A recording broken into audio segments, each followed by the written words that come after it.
네, 법률방송이 진행하는 제53대 대한변호사협회 차기 회장 후보자 마지막 특별 대담입니다. 이번 주는 안병희 후보자 모시고 말씀 나눠보도록 하겠습니다. 안녕하십니까? 안녕하십니까? 네, 지난 선거에서 135표 차이로 아쉽게 고배를 마셨습니다. 선거에 임하는 각오가 남다르실 것 같은데요. 그만큼 제대로 준비하셨을 것 같습니다. 예, 저는 지난 협회장 선거에서 135표 차이라는 아주 근소한 차이로 석패를 했습니다. 너무 아쉽게 떨어지다 보니까 저희 주변 사람들이 다시 새롭게 도전을 하자는 의견들이 이렇게 모아졌고, 그렇게 해서 2년여 동안의 준비를 거쳐 이번에 다시 출마하게 됐습니다. 그래서 지난해 8월에는 한국미래변호사회를 창립해서 2024년 신규 변호사 실무 지침서를 발간하고, 그다음에 현안에 대해서는 성명서도 내고, 그리고 또 이 전자투표제를 도입하자라는 안건을 총회에 상정하기도, 물론 통과되지는 못했습니다만 상정도 했고, 이 리걸테크 AI 법률 서비스에 대한 특강도 실시하면서 준비를 했습니다. 근데 현재 그 변협이 잘하고 있었으면 저한테 이런 그 출마에 대한 요구가 덜했을지 모르겠지만은, 현재의 변협은 직역수호라는 미명 아래 정말 징계와 또 관련된 소송으로 나를 지새웠습니다. 거기에 쏟아부은 많은 비용과 노력에도 불구하고 지금 달라진 게 뭐가 있습니까? 회원들의 반목과 지시만 남았습니다. 저는 이런 이 변협이 잘못 걸어온 길에 대해서 이번 선거를 통해서 변호사의 자존감을 회복하고 변협의 위상을 새롭게 수립하고자 다시 출마하게 됐습니다. 네, 후보자님께서는 법률 시장 확대를 주장하고 계십니다. 변시 합격자도 줄여야 한다고 하신 것 같고요. 이미 레드오션이 된 한국 법률 시장이 성장하기 위해서는 어떤 전략이 필요할까요? 예, 변호사 숫자는 늘어나는데 그만큼 법률 시장이 커지지 않고 있습니다. 그러다 보니까 회원들의 사정이 너무나 어렵습니다. 기존의 그 주된 법률 시장이었던 송무나 자문 시장은 전혀 늘어나지 않고 있고, 그 시장은 정체되어 있는데 변호사 숫자는 늘어나다 보니까 법률 시장 확대에 대한 특단의 대책이 필요합니다. 저는 이를 위해서 전통적인 법률 시장의 그런 범위를 벗어나는 이 시장 확대 방안을 추진하고자 합니다. 첫째는 법률보험 제도를 도입하겠습니다.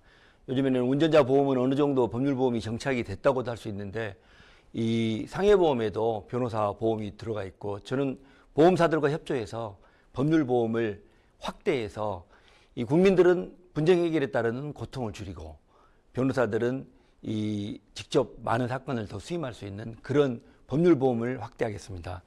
둘째는 변호사와 의뢰인 간의 비밀유주권, ACP라고 그러죠. 그 비밀유주권의 보장 없이는 법률시장 확대가 이루어지기 어렵습니다. 국민들이 어려움이 있으면 변호사를 찾아가서 변호사의 조력을 받고, 변호사도 충분한 변론권이 보장이 되어야 법률시장이 제대로 성장할 수 있습니다. 셋째는 외관법인, 그러니까 매출액 100억, 종업원수 100명이 넘는 그런 외관법인에 대해서는 외부 법무감사 제도를 도입해서 법무감사야 ESG 경영, 준법 경영에 대한 법무감사를 실시할 수 있도록 하겠습니다. 더 나아가서는 변협 중심의 이 사법지원센터를 설립해서 법률 구조와 국선 변호에 대해서 변협이 중심이 되는 새로운 개편을 통해서 직접 그 많은 변호사들이 이 변협을 통해서 사건 수임이 가능한 구조를 만들겠습니다. 나아가서는 상고심에 대한 변호사 의무주의도 도입하고 징벌적 손해배상 제도를 도입하는 등의 특단의 법률시장 확대를 위한 노력을 해나가겠습니다. 변시 합격자도 좀 줄여야 한다는 입장이신 걸로 알고 있는데요. 변호사 배출 숫자를 줄이는 것은 로스쿨 제도의 그 설립 취지에 반한다는 주장도 있거든요. 어떻게 생각하십니까? 예, 이 수요와 공급이 시장의 조화를 이루어야 되는데, 지금 너무나 많은 이 변호사 숫자가 배출이 되고 시장이 확대되지 않고 있어서 어려움이 있는 것입니다. 그래서 저는 이 공급 측면에서도 변호사 숫자 감축에 대한 사회적 공감대를 형성하는 작업이 이제는 시작이 돼야 됩니다. 우리가 지금 의대 정원 문제로 우리 사회가 홍역을 앓고 있듯이 그 전문직 종사자의 숫자는 굉장히 신중하게 접근을 해야 됩니다. 변호사 숫자도 지금 현재 숫자가 이 적정 숫자로 되기에는 1200명 정도까지 인구 비례 숫자와 또 유사 법조직역 숫자를 감안한 그런 고려를 한다면은 1200명 정도로 감축이 돼야 됩니다. 그것도 이 급격하게 감축이 이루어져서는 어려움이 있고 이 50 내지 100명씩 한 10년에 걸쳐서 그런 작업이 이루어져야 되고 이를 위해서는 이 로스쿨에 그 입학하는 이 정원을 좀 줄이는 노력이 좀 필요합니다. 그래서 이 로스쿨 통폐합을 통해서 이루어지고 결혼 보충제를 통해서 그 단계적으로 이루어져서 이 로스쿨을 통해서 배출되는 변호사 숫자를 1200명 정도까지 감축하는 노력이 필요하다고 생각합니다. 우리 속담에도 그런 말 있지 않습니까? 이 배고픈 변호사는 굶주린 사자보다 무섭다고 하지 않습니까? 우리 사회가 적정 변호사를 배출해서 법치주의를 확립하고 또 이 준법 정신을 강조하는 것도 의미가 있지만은 적정 숫자를 배출해서 우리 사회의 그 법조 인력의 밸런스를 맞추는 노력이 시급하다고 생각합니다. 네, 그런 차원에서 청년 변호사들에 대한 관심이 남다르신 걸로 알고 있습니다. 요즘 청년 변호사들 많이 어렵지 않습니까? 예, 그렇습니다. 저는 청년 변호사들을 위한 특별한 공약을 많이 준비하고 있습니다. 지금 청년 변호사 특별 지원센터를 저는 만들어서 청년 변호사들에게 실질적인 도움이 되는 그런 식으로 이 협회를 운영하겠습니다. 지금 협회에서 해줘야 될 일들이 너무 많은데 이 청년 변호사를 위해서 협회에서 예를 들면 헤드헌터 역할, 이 일자리 구하는 역할 있지 않습니까? 그 헤드헌터 역할을 변협이 하겠다. 그 다음에 더 나아가서는 이 결혼정보회사 역할, 지금 뭐 여러 결혼정보 업체가 있는데 지금 지방자치단체들까지 나서서 결혼정보 회사의 역할을 하고 있거든요. 그래서 아주 그 선남 선녀들의 만남을 이렇게 매칭하는 역할까지도 변협이 나서서 하겠다. 왜냐하면 매칭률이 더 높을 가능성이 높거든요. 더 나아가서는 우리가 이 주택도시보증공사 일명 허그라고 하는 그 공사에서 하는 역할이 이 변협이 또 할 수 있습니다. 왜냐하면 변호사 사무실은 빈 공간과 또 임대 기간 이런 문제로 공간이 일치되지 않는 경우가 많습니다. 그런 역할도 변협이 나서서 하겠다. 또 더 나아가서는 그 코트라라고 대한무역투자진흥공사 이 해외에 진출하고자 하는 젊은 변호사들, 청년 변호사들에게 해외에 취업하는 여러 가지 정보도 제공하고 그 일자리도 추천을 해주겠다. 그리고 이 사무 업무 지원에 관한 역할, 그러니까 우리가 일을 하다 보면은 포렌식 센터나 녹취 사무실에 대해서도 이 믿고 맡길 수 있는 데가 필요한데 변협이 나서서 그런 인증할 수 있는 업체를 정해서 청년 변호사들 또 변호사들한테 이렇게 그 믿고 맡길 수 있는 그런 역할을 해주겠다라는 생각을 갖고 있습니다. 네, 이외에도 관심을 갖고 계신 법조계 현안이 있다면요? 저는 가장 중요한 게 이 네트워크 펌에 대한 강력한 규제와 통제가 필요하다고 생각합니다. 현 집행부는 이 한 달에 100 내지 200만 원을 내는 우리 젊은 변호사 중심으로 그 이용하는 사설 플랫폼에 대해서 이 규제하는 이유가 그였습니다. 이 대규모 그 자본에 의해서 이 공공성, 공익성이 강조돼야 되는 법률 시장이 잠식된다.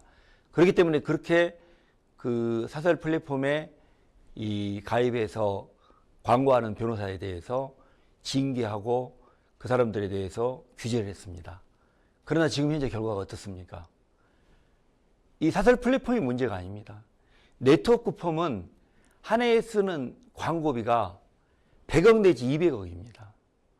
정말 우리가 우려하는 이 자본에 의한 법률 시장의 종속이 현실화됐습니다. 우리는 이런 그 근본적인 법률 시장의 교란을 초래하고 있고 특히 지방 법률 시장은 거의 고사 직전에 놓여 있습니다. 네트워크 펌을 이렇게 방치한 책임은 정말 현 집행부가 깊이 통감하고 반성해야 됩니다. 선거를 앞두고서 뒤늦게 네트워크 펌에 대한 강력한 단속을 하겠다고 하는 것은 앞뒤가 맞지 않는 행동이라고 생각합니다. 저는 제가 당선되면 네트워크 펌에 대해서 강력한 규제 방안을 실시하겠습니다. 먼저 대표적인 것으로서 매출 대비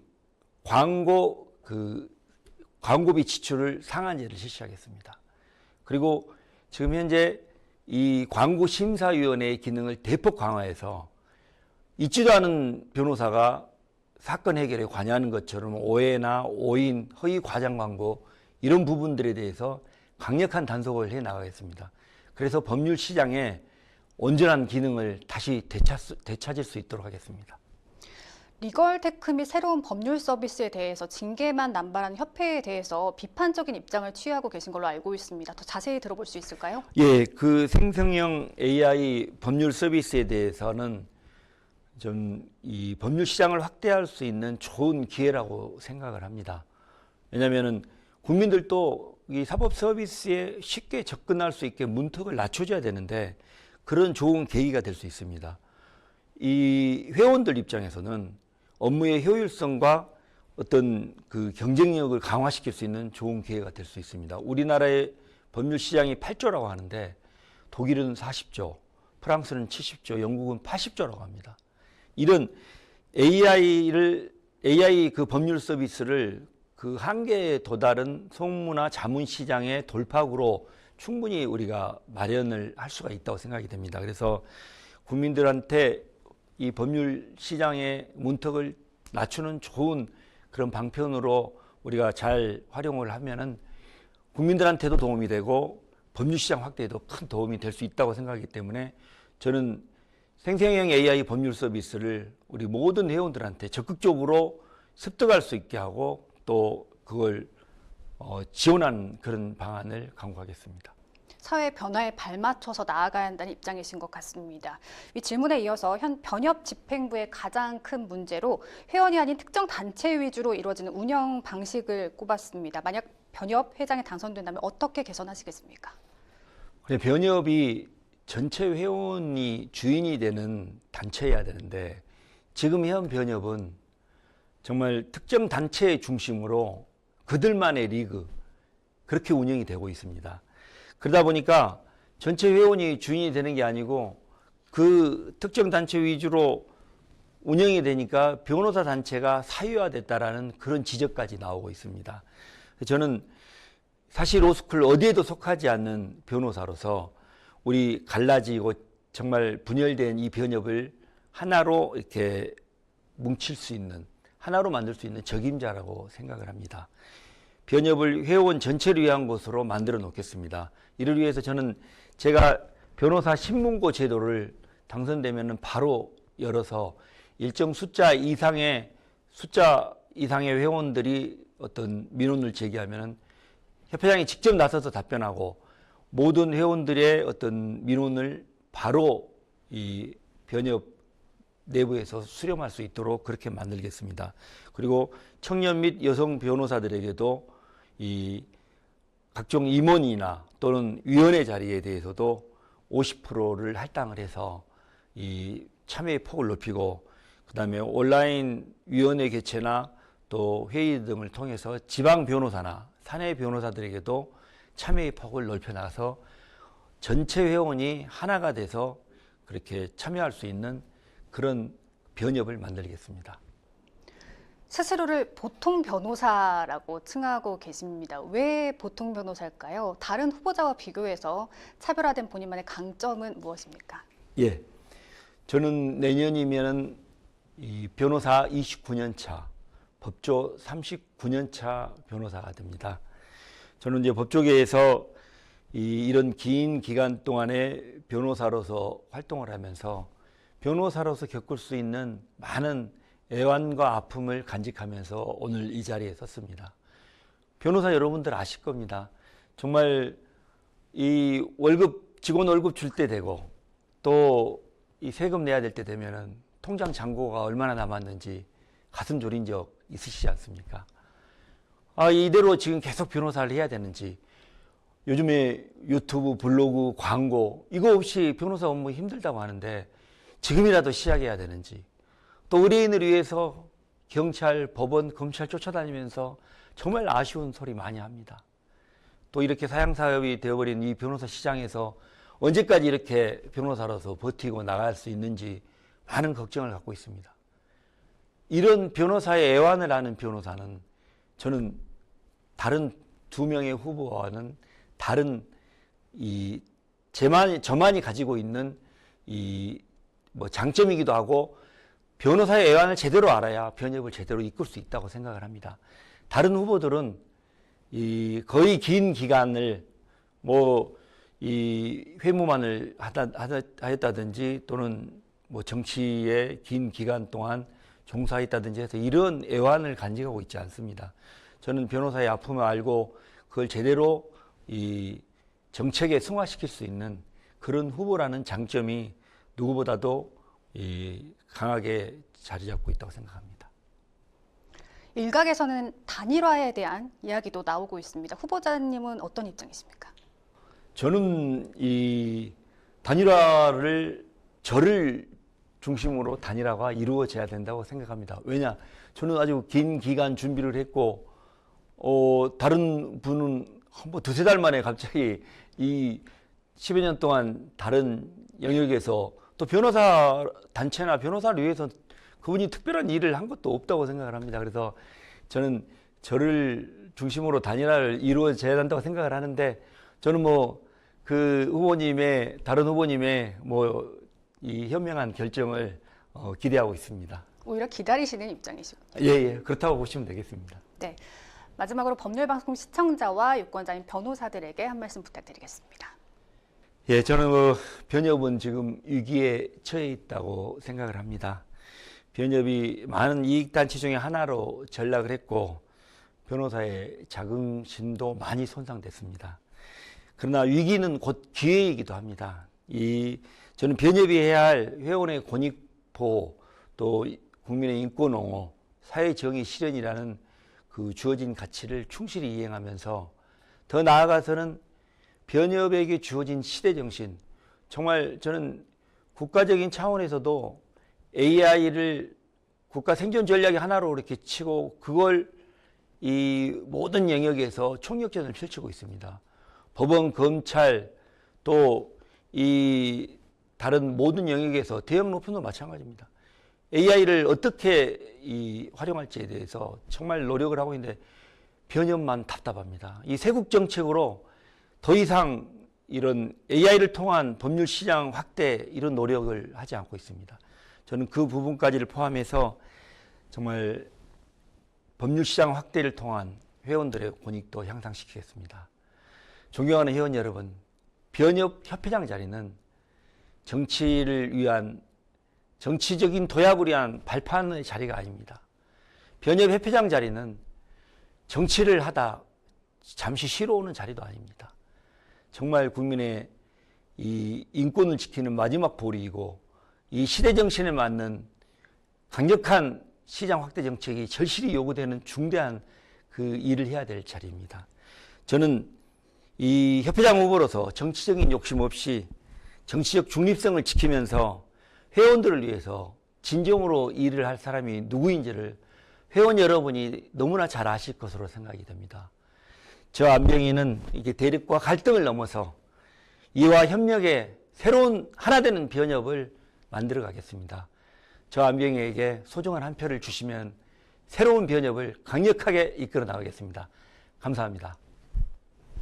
네, 공감과 소통에 능한 개혁을 추구하는 보통 변호사의 특별한 시대를 기대해 보겠습니다. 오늘 말씀 잘 들었습니다. 저희 법률방송에서도 선거 막바지까지 계속해서 관심을 갖고 지켜보도록 하겠습니다. 오늘 나와주셔서 고맙습니다. 네, 감사합니다.